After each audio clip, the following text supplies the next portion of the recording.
बिस्मिल्लाहिर्रहमानिर्रहीम।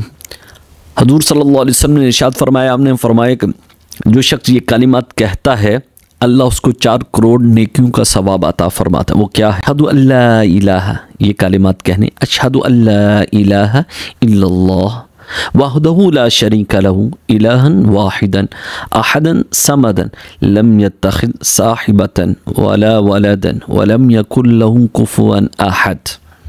जो ये शख्स 10 बार कहता है, 10 दफ़ा, यानी ये कलिमात 10 दफ़ा दोहराता है, अल्लाह उसको 4 करोड़ नेकियों का सवाब अता फरमाता है। और कितना टाइम लगता है? कुछ मिनट, 2 या 3 मिनट लग जाएंगे, 5 मिनट लग जाएंगे, और 5 मिनट के अमल से अल्लाह तुम्हें 4 करोड़ नेकियों का सवाब अता फरमा देगा।